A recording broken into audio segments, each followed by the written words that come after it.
This is presented by HBS Connect, Japanese freight forwarder in Japan. Hello, this is Eno. Today, as of mid-March 2026, I will take a closer look at the ongoing blockade of the Strait of Hormuz, which still shows no signs of easing. I will walk you through the background, the current situation, and explain everything in a clear and easy-to-understand way. Why did this happen in the first place? The shock of Operation Epic Fury. Let's begin by organizing what is currently happening in the Strait of Hormuz, starting from the trigger.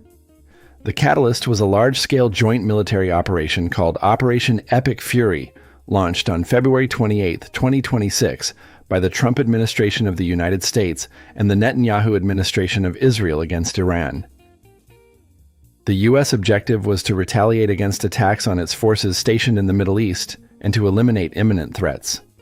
It was an extremely hardline operation aimed at thoroughly destroying military infrastructure and even considering regime change in Iran. On the other hand, Israel's primary objective was to destroy Iran's nuclear facilities, which it sees as a direct threat to its survival, in order to completely prevent Iran from acquiring nuclear weapons. This operation fundamentally reshaped the situation in the Middle East. Iran's long-standing supreme leader, Ali Khamenei, was killed. Following this, hardliners led by his son, Mojtaba Khamenei, seized power and declared full-scale retaliation against the United States and Israel. Their retaliation targeted the Strait of Hormuz, a critical artery of the global economy. Current situation in the Strait of Hormuz and direct impacts on shipping. This situation is extremely serious. On March 2nd, Iran's Islamic Revolutionary Guard Corps, IRGC, officially declared the closure of the Strait of Hormuz as a concrete retaliatory measure. Since then, indiscriminate attacks on civilian vessels by Iranian forces and the IRGC have become frequent. There have been repeated incidents of vessel seizures, drone attacks, and anti-ship missile strikes targeting oil tankers and cargo ships. On March 11th, a Thai-flagged cargo vessel was directly hit and caught fire, triggering international panic.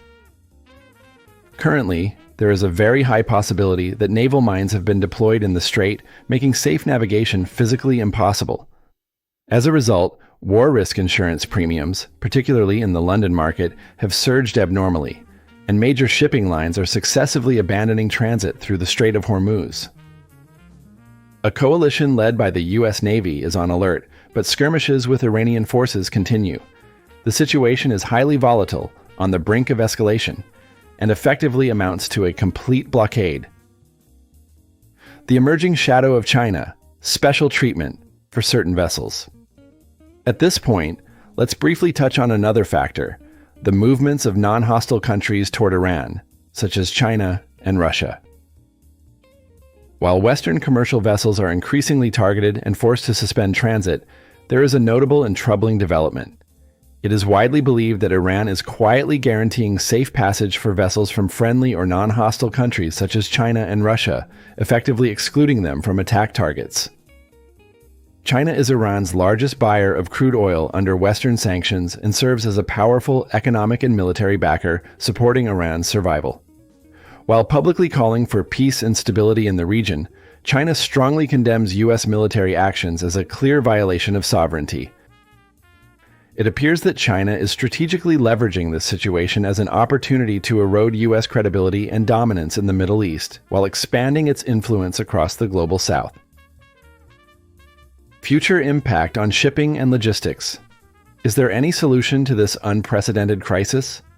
The surge in bunker fuel prices driven by high crude oil costs is increasing operating expenses across all shipping sectors, not only tankers, but also container ships and dry bulk carriers. These costs will inevitably be passed on to shippers as various surcharges, leading to higher prices across the board and prolonged inflation. With the risks of dependence on the Middle East now clearly exposed, it is becoming urgent to diversify procurement routes and revise business strategies based on persistently high transportation costs. If you found this video helpful, please consider subscribing to the channel, giving it a like, and leaving a comment. It really motivates us to keep producing new content. That's all for today. Thank you very much. In this channel, I explain about international logistics knowledge for your better understanding. I hope this video will be a good support for your logistic job.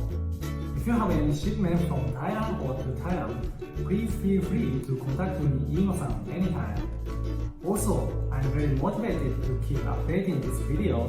If you subscribe, press good, or comment anything. Well, thank you. See you next time.